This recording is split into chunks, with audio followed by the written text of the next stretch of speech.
Hello, and welcome to today's presentation on man and horse about the domestication of the horse. We know that 4 million years ago, man and horse coexisted on Earth. But it was not until about 5,000, maybe 5,500 years ago that man actually domesticated the horse. Now, domestication means that man controlled the horse's breeding and selected different individuals to come up with specific types of horses. First thing man used horses for was food.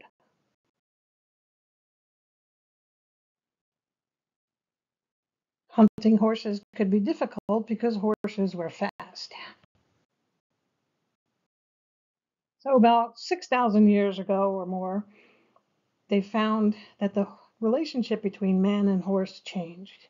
They found horse bones used in graves and carved images of horses in graves in cultures in the Volga region of Russia. So they still hadn't domesticated them, but obviously they seemed to like them. We believe that the Botay people were actually the first to domesticate horses in what is now Kazakhstan or southern Russia.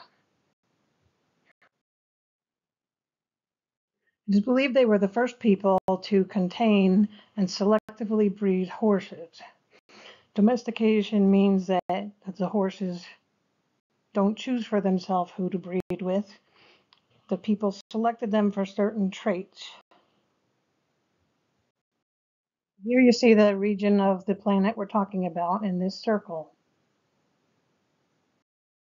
There's a closer look on the map where you have Russia to the north and Ukraine would be towards the lower left. Previously, it was thought that horses were domesticated about 4,000 years ago. But then in 2008, after they examined this site that they found, the Botay have been recognized as being the people that first domesticated and managed horses. So at this site, archaeologists found horse skulls showing wear of the teeth, which can be made only by the use of a bit, where the red arrow is pointing. They also found pottery with residue of mare's milk. What they did is they fermented the milk so it was like an alcoholic beverage made out of milk, and that preserved it because they didn't have refrigeration, obviously. They also found pits full of bones, and they were mostly from horses. They also know that most of the pelvises, you can tell the difference between male and female.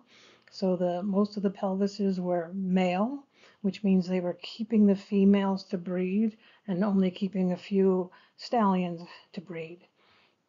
So they would butcher the young male horses to eat.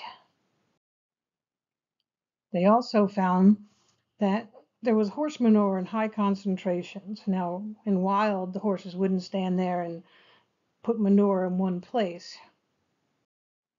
So they found circular areas, looked like fence posts put around it. And soil testing showed that inside the circle, manure had been present in high concentration. So when manure sits on the dirt, it increases the phosphorus levels and other elements. So the Przewalski's horse is a descendant of the Botay's horse. And then the Botay just kind of disappeared and did not spread their knowledge of horses to other people. Now imagine there was not that many people on the planet at this time, so everyone was spread out. They did not communicate with each other. So the next people that probably domesticated the horse were the Maykop. And you can see that's by the Black Sea, also kind of close to the same region near Russia. And here they discovered a cheek piece made out of bronze, and it obviously looked like it connected to some kind of a bridle. They also found the earliest wagon wheels in this region, but they were made out of solid wood. So in the beginning, they would have used oxen and donkeys to pull these big heavy wagons, because at the time, actually, horses were pretty small. Now, there is some debate whether the horse was ridden or driven first. We have ancient drawings of people riding horses, and we have pictures of people driving chariots. Now, if you look at this photo on the left, you can see how far the guy is sitting back on the horse. Before they rode horses, they rode donkeys, or an animal called an onager, which is like a donkey, and they sat way back on their body. And we know from the chariots, since they actually buried the real horses with the chariots, since they thought all these things were going to go to the afterlife with the person who died, the horses were only pony-sized. And it would make sense because obviously if you're shooting arrows from a chariot, you don't want to hit the horse in the head, because if he's too tall, you're not going to be able to shoot over his head. At one point, they fed horses to lions as entertainment.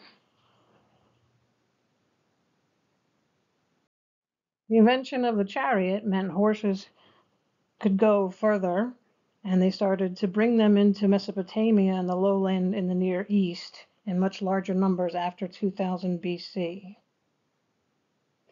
So you can see here, there's two people in the chariot. One guy's got the reins tied around his waist, and he's shooting arrows. Probably not the safest thing to do. And also around 2000 BC, you start to see pictures of horses in Chinese culture. They did find bones that were older than that, but they were not the same as the modern horse. They were an equine species, but they're not really quite sure when the actual Equus caballus, the modern horse, appeared. But they know it's sometime between 2000 and 1600 BC. In 2008, a cave was discovered that had a whole bunch of cave art in it, dating back 1000 to 3000 BC. And in it, you can see an image of what looks like to be a horse and rider hunting other animals. So domesticating horses meant that man could travel further and faster than ever before. Unfortunately, most of what they used horses for.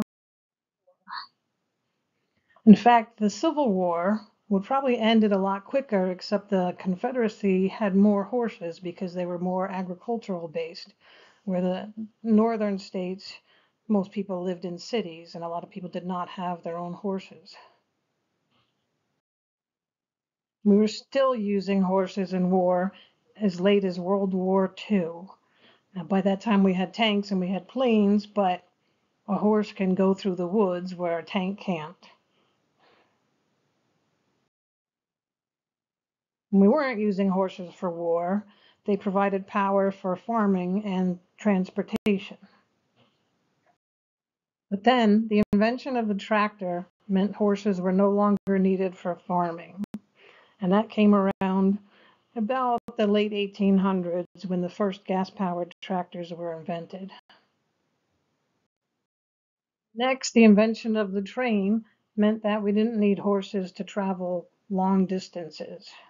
A train can keep going, they don't get tired, as long as you don't run out of fuel.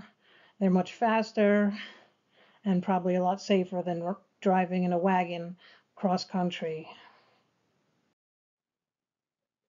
And because of these inventions, you can see that in 1910, there were almost 20 million horses in the United States.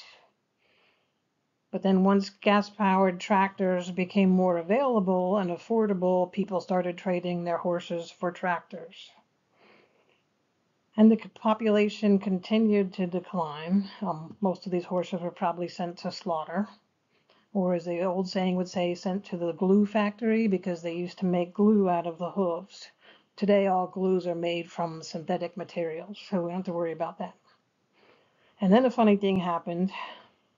When you get down to 1974, the population was as low as 1.6 million. And then it started to go up. And today, there are more than 7 million horses in the United States, and that's because we use them for fun instead of transportation or work or war. So here's some things we do with our horses. Horse showing, jumping, driving, vaulting, western riding, dressage, racing. So in summary, man and horses coexisted 4 million years ago, but it wasn't until about 5,000 years ago that the horses were first domesticated. We're not sure if they were ridden or driven first, but once horses were domesticated, man could travel further and faster. And for many years, horses were used in war. The need for horses declined after tractors, trains, and automobiles became available. But after a period of decline, horse populations increased due to recreational use.